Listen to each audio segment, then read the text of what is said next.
Hello दोस्तों, कैसे हैं आप सभी। स्वागत है आप सभी का आपके अपने YouTube channel study vlog with Shivendra पर। आज फिर एक नए लीगल जॉब नोटिफिकेशन के साथ इस वीडियो में आपके सामने, तो आखिर तक हमारे साथ बने रहिएगा। और मैं आपको ये बता दूं कि यदि अभी तक भी आपने चैनल को सब्सक्राइब नहीं किया है या फिर आप चैनल पर नए हैं तो प्लीज़ चैनल को सब्सक्राइब कर लीजिए, ताकि इस तरह की वीडियोस का जो नोटिफिकेशन है वो आपको मिलता रहे। क्योंकि इस तरह की नोटिफिकेशन की जानकारी बहुत कम मिल पाती है। बहुत अच्छा वैकेंसी होती हैं यहाँ पर।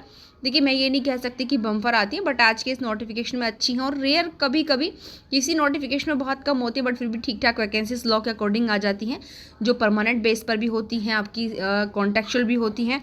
बट आज जो नोटिफिकेशन है परमानेंट बेस पर है। बहुत अच्छी पोस्ट है लॉ ग्रेजुएट के लिए या फिर आपके ओनली ग्रेजुएट के लिए, किसी में भी आप यहाँ पर आजमा सकते हैं। तो शुरुआत करते हैं। यहाँ पर देखिए, ये वैकेंसीज आपकी government of NCT of Delhi के द्वारा निकाली गई हैं, Delhi subordinate service selection board. यहाँ पर अलग अलग डिपार्टमेंट में आपकी वैकेंसी है। For the post of legal assistant, assistant engineer civil, junior engineer civil, grade second assistant selection officer, ठीक है, सेक्शन ऑफिसर। तो यहाँ पर ये वैकेंसीज हैं। यहाँ फिलहाल अगर स्टार्टिंग में हमारा डेट आई है ओपनिंग एंड क्लोजिंग एप्लीकेशन को लेकर के, तो वो हम यहाँ पर क्लियर कर देते हैं, क्योंकि बहुत महत्वपूर्ण होती है। क्योंकि अगर आपकी ये डेट ही नहीं पता चलेगी कि कब से कब तक है, तो फिर वैकेंसी के बारे में बताने का औचित्य ही नहीं बनता। तो यहाँ पर जो ओपनिंग डेट है एप्लीकेशन की वो 24 फरवरी से स्टार्ट होगी आपकी 12 बजे से, और जो क्लोजिंग डेट रहने वाली है वो आपकी 25 मार्च रहने वाली, समलम 1 मंथ का आपको टाइम मिलेगा। अब यहाँ पर देखते हैं क्लासिफिकेशन पूरा क्या हुआ है वैकेंसीज का इन लोगों ने। तो देखिए, पोस्ट कोड आपका 818026 है। यहाँ पर इधर आपको पोस्ट का नेम मिलेगा और यहाँ पर डिपार्टमेंट का नेम और सारी चीज़ें यहाँ पर आपका बाइफर्केशन दिया हुआ है। यहाँ पर लीगल असिस्टेंट की जो वैकेंसी है पहली वाली जो है ये आपकी Delhi pollution control committee department में निकली है। टोटल 5 वैकेंसीज हैं। पे लेवल है 6।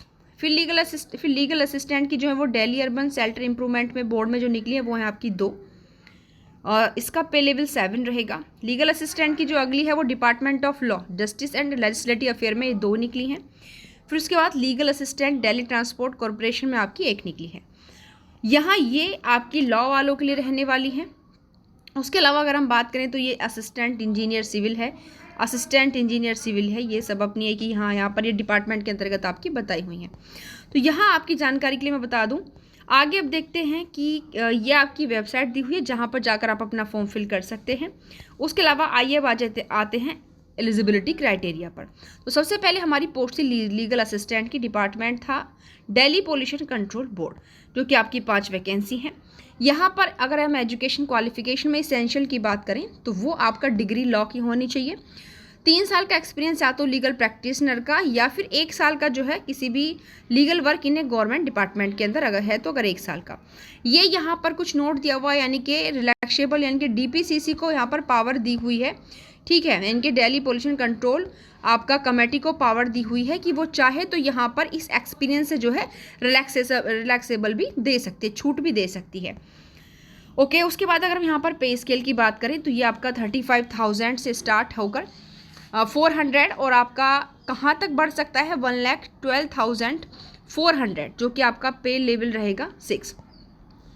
एज लिमिट 30 साल से ज़्यादा नहीं होनी चाहिए, जो कि आपको इसके ही एज रिलैक्सेशन जो है पैरा 8 में देखने के लिए मिलेगा कि कितना कितना आगे आपको मिल रहा है।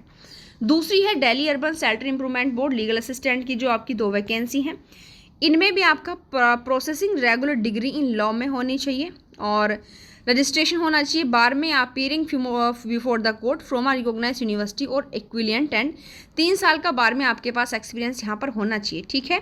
ज़्यादा एक्सपीरियंस नहीं मांग रहे हैं, ये भी आप ध्यान रखिएगा।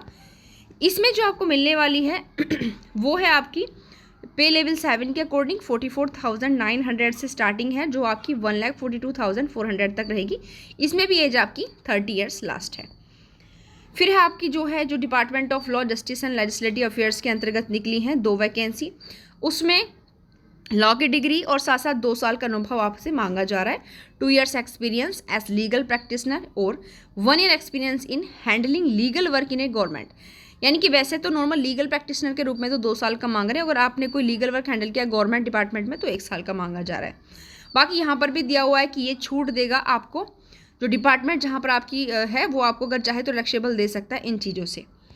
उसके अलावा इसमें पे स्केल आपका 35,400 से 1,12,400 तक रहेगा। पे लेवल 6 है। एज लिमिट इसमें भी आपका 30 है। उसके बाद यहाँ पर जो आपकी एक वैकेंसी है दिल्ली ट्रांसपोर्ट कॉर्पोरेशन में निकली है, इसमें क्वालिफिकेशन इसमें आपका लॉ ग्रेजुएट तो देखिए सब में है, क्योंकि लीगल आपकी लीगल की वैकेंसीज़ हैं। लेकिन उसके अलावा अगर यहाँ पर बात करें तो अगर यहाँ पर एक्सपीरियंस जो आपसे मांगा जा रहा है वो है एटलीस्ट 1 ईयर एक्सपीरियंस और working which advocate and enrol with bar council, यानी कि अधिवक्ता के रूप में 1 साल का अनुभव मांग रहे हैं। और साथ ही साथ नॉलेज होनी चाहिए यानी कि read and right of Hindi language, यानी कि बोली और लिखनी आनी चाहिए हिंदी लैंग्वेज, और डिज़ायरेबल में अगर उर्दू है तो और भी अच्छी आपके लिए बात है। तो ये बहुत नॉर्मल है। बट यहाँ पर वैकेंसी देखिए एक ही आपकी, इसमें पे स्केल आपका पे लेवल 6 है। 35,400 से 1,12,400 तक रहेगा। एज इसमें 18 मिनिमम, मैक्सिमम 35 ईयर दी हुई है। उसके अलावा ये असिस्टेंट इंजीनियर है सिविल। और यहाँ पर मैं आपको बता दूँ इसमें टोटल 32 पोस्ट है कि भाई अगर कोई भी आपके फ्रेंड सर्कल में है, रिलेटिव्स में है, जिनके पास इस तरह की डिग्रीज हैं यानी कि असिस्टेंट इंजीनियर की है, तो आप इन वीडियोस को उनको भी सेंड कर सकते हैं, ताकि अच्छी खासी इनमें बहुत अच्छी खासी पोस्ट है, ताकि वो भी यहाँ पर फॉर्म फिल कर सकें। एक वैकेंसी की ओर मैं यहाँ पर बात करूँ जहाँ आप लोग फॉर्म फिल कर सकते हैं, बहुत अच्छी वैकेंसीज हैं, वो आप लोगों के लिए बहुत बम्फर वैकेंसी है। और ये हैं आपकी जो ग्रेड 2 की हैं, असिस्टेंट सेक्शन ऑफिसर की, सर्विस डिपार्टमेंट में निकली हैं, ग्रेड 2 की। ये देखिए टोटल 576 वैकेंसी है भाई। कितनी है? 576 से आपकी ये वैकेंसी है यहाँ पर। और यहाँ पर देखिए जो एजुकेशनल क्वालिफिकेशन मांग रहे हैं ना, ओनली बैचलर डिग्री होनी चाहिए आपके पास। तो यहाँ देखिए जो भी लॉ वाला स्टूडेंट है वो इनमें फॉर्म फिल कर सकता है। बहुत अच्छी वैकेंसीज़ है, 576, और कुछ भी नहीं मांग रहे हैं, कुछ एक्सपीरियंस नहीं, कुछ नहीं यहाँ पर मांगा जा रहा है। ओनली बैचलर डिग्री होनी चाहिए आपके पास। और देखिए अगर आप 3 ईयर वाले हैं तो ओनली आपके पास तो लॉ की उसकी BA वगैरह की डिग्री है, अगर जिसके पास भी बैचलर डिग्री है जिसके पास, ठीक है, तो वो यहाँ पर अप्लाई कर सकता है। 3 ईयर वाला भी, क्योंकि उसके पास ओनली बैचलर डिग्री है। और जो BLLB वाला है वो भी फिल करेगा, क्योंकि उसके पास जो विद 5 ईयर वाले होते हैं उसमें BA इंक्लूड होता है। तो यहाँ पर बहुत गोल्डन अपॉर्चुनिटी है आप लोगों के लिए। और यहाँ पर देखिए पे स्केल भी बहुत अच्छा है आपका, 7 के अकॉर्डिंग है भाई। 44,900 से स्टार्टिंग है और 1,42,400 तक रहेगा। Group B central civil service है, मिनिस्टेरियल है, नॉन गजेटेड है। लेकिन 21 यहाँ पर एज आपकी बिटवीन 21 ईयर से 30 के बीच में होनी चाहिए। तो आप यहाँ इस अपॉर्चुनिटी को बिल्कुल मत खोइएगा, बहुत बेस्ट अपॉर्चुनिटी है आप लोगों के लिए। बाकी ये जो आपकी 3 ये की तो केवल 3 वैकेंसीज़ हैं आपकी जो असिस्टेंट सेक्शन ऑफिसर की हैं, बट यहाँ पर बैचलर डिग्री मांग रहे हैं, बेसिक नॉलेज केवल कंप्यूटर की मांग रहे हैं, वो भी डिज़ायरेबल में, ठीक है। यहाँ भी आपका पे लेवल 7 है। तो ये लॉ वालों के लिए बहुत गुड गोल्डन अपॉर्चुनिटी है। यहाँ पर भी जो लॉ वाले हैं फॉर्म फिल कर सकते हैं, बट 576 ज़्यादा बहुत ज़्यादा वैकेंसीज आप वहाँ पर कर सकते हैं। बट मेन बात ये कि ऐसा नहीं है कि आप हर किसी में जो है फिल कर सकते हैं, एक नोटिफिकेशन के अंदर एक में फिल कर सकते हैं। तो जो भी आपको प्रेफरेंस लग रहा है आप वहाँ पर फॉर्म फिल करें अपने अकॉर्डिंग। एलिजिबिलिटी क्राइटेरिया सारा मैंने आपको बता दिया है। हाउ टू अप्लाई का तरीका बताया गया, भाई कैसे कैसे आप अप्लाई कर सकें, डेट में हमने आपको बता दी है। और ये फ़ीस कितनी जाएगी, तो आपकी 100 जाएगी ओनली। लेकिन अगर आप जो है विमेन हैं, SC ST से बिलोंग करते हैं, ठीक है, या फिर ट्राइब है, यानी कि आप PWBD हैं या फिर एक्स सर्विस मैन हैं, तो आपको कोई भी फ़ीस पे यहाँ पर नहीं करनी पड़ेगी, ठीक है। एग्जामिनेशन स्कीम पहले हम यहाँ पर देख लेते भाई लीगल वालों के लिए। तो 2 टीयर्स में होगा। देखिए आपका पहले टीयर में पहला एग्जाम 2 घंटे का, 200 क्वेश्चन, 200 नंबर के, ग्रांड टोटल 200, 2 सेक्शन में बटा होगा। 100 नंबर का पहला ऑब्जेक्टिव टाइप आएगा, जिसमें आपका जनरल अवेयरनेस, जनरल इंटेलिजेंस और arithmetical, numerical, Hindi test language और इंग्लिश टेस्ट, 100 नंबर। प्रत्येक सेक्शन 20 नंबर का है। B वाले में आपके ऑब्जेक्टिव टाइप आएंगे, multiple choice question, 1 marks each of the subject concerned, यानी कि आप जैसे लॉ वाले हैं तो वहाँ से संबंधित चीज़ें आएंगी, सब्जेक्ट कंसर्न चीज़ें, ठीक है। यहाँ पर भी 100 नंबर का। दूसरा जो सेकंड ईयर है उसमें आपको 3 घंटे का टाइम मिलेगा। 200 क्वेश्चन है लेकिन 300 नंबर के, ये भी 2 पार्टों में डिवाइड है। जो पहला पार्ट होगा वो 100 नंबर का, 100 क्वेश्चन। दूसरे पार्ट में 100 क्वेश्चन आएंगे लेकिन एक प्रश्न 2 नंबर का रहेगा। यहाँ पर भी इसमें क्या आना है आपको, objective type multiple choice question of 1 marks each covering the entire syllabus of the qualifying subject, ठीक है, सारा सिलेबस को इंक्लूड किया जाएगा आपका। दूसरा पार्ट 2 में आपसे ये सारी चीज़ें पूछी जाएंगी, ऑब्जेक्टिव टाइप मल्टीपल चॉइस ही आएंगे। एक क्वेश्चन 2 नंबर का रहेगा। इसमें आपका evaluate the ability of application of concept, problem solving capacity देखी जाएगी, and abilities to comprehend contest, analyse situations, evaluate options, marks inform, इस तरह की चीज़ें यहाँ पर आपको आने वाली हैं।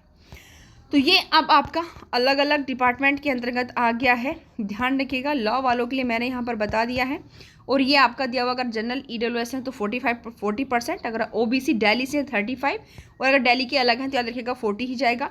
SST PH के लिए 30%, और अगर एस सर्विस मैन है तो 5% का रिजर्वेशन आपको जो है रिलैक्सेशन यहाँ पर मिलने वाला है। ओके, तो आई थिंक देखिए जो भी इसमें इम्पोर्टेंट इंस्ट्रक्शंस थी आप लोगों के लिए वो तो मैंने आप लोगों को यहाँ पर बता चुकी हूँ। तो अब शायद कुछ भी ऐसा नहीं बचा। बाकी जो भी चीज़ें आप यहाँ पर, ये जैसे हमने देखा था एज रिलैक्सेशन आपका 8 पॉइंट पर दिया हुआ है। अगर आप SC ST for group B and C तो 5 साल का, OBC ग्रुप BC से तो 3 साल का। तो ये आप यहाँ पर देख सकते हैं कि भी आप किससे यहाँ पर कनेक्टेड हैं, वहाँ आपको कितना एज रिलैक्सेशन है जो कि मिलने वाला है। तो 25 तारीख तक कि आपके फॉर्म भरे जाएंगे, 25 मार्च तक। 24 फरवरी से आपका स्टार्ट हो जाएगा। तो स्टार्टिंग होते फॉर्म फिल कर दिया करें, ये ना सोचिए कि तब आगे आएगा तब हम यहाँ पर कर देंगे। तो भाई यहाँ इतना ही है इसके अंतर्गत। तो ये आप लोगों के लिए बहुत अच्छी अपॉर्चुनिटी है। जैसा मैंने कहा कि इसको ज़्यादा से ज़्यादा अपने फ्रेंड्स वगैरह को शेयर कीजिए ताकि इस तरह की वीडियोस उन तक पहुँचे और वो भी एक जो है गवर्नमेंट जॉब अपने लिए कंप्लीट जो कि कर सकें। और यहाँ पर मैं आपको बता दूं कि यदि अभी तक भी आपने जो है टेस्ट सीरीज ज्वाइन नहीं की है UP APO के लिए तो देर मत कीजिएगा, ज़्यादा वक्त आपका नहीं बचा हुआ है। लास्ट टाइम पर तक जितना पढ़ चुके हैं उसी को रिवीजन कीजिए, नया बिल्कुल मत पढ़िएगा। और टेस्ट सीरीज़ फटाफट ज्वाइन कीजिएगा, देखिएगा कि कितना आप कर पा रहे हैं। थैंक यू, मिलते हैं नेक्स्ट वीडियो में।